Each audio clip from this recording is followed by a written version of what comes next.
Syederalun Universitas Al-Muslim atau Muslim Pesangan Biren menyalurkan beasiswa internal kampus kepada 397 mahasiswa baru dengan total anggaran mencapai 12,7 miliar rupiah.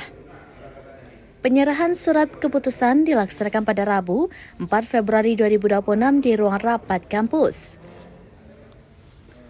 Rektor Muslim Marwan menjelaskan beasiswa ini merupakan bentuk kepedulian kampus untuk menjamin akses pendidikan tinggi dan mencegah putus studi akibat kendala biaya.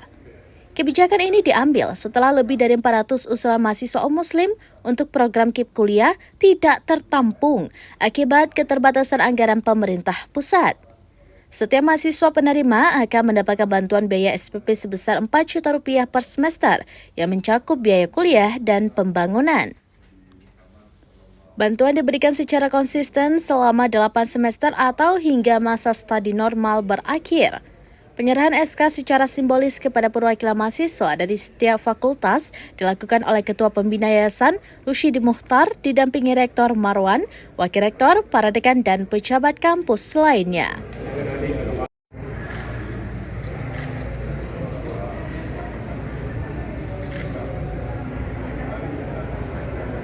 Rekan-rekan media, kami informasikan pada hari ini secara simbolis Yayasan Al-Muslim Pesangan melalui kami Rektor untuk menyerahkan 397 beasiswa internal kepada mahasiswa kurang mampu.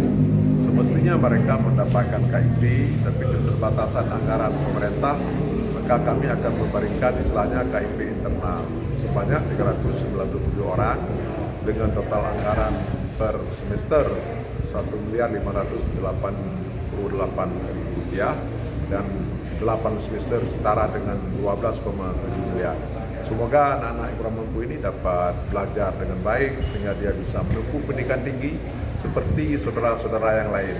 Inilah barangkali kemampuan yayasan kami untuk tahun akademik 2026-2027 yang dapat kami berikan kepada masyarakat yang kurang mampu yang kuliah di Universitas Al-Muslim. Dan siapapun yang kuliah di Universitas Al-Muslim yang tidak mampu dari segi biaya, kami akan memberikan beasiswa internal.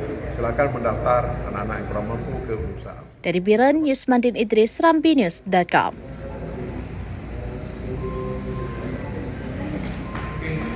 Download Tribun X sekarang, menghadirkan lokal menjadi Indonesia.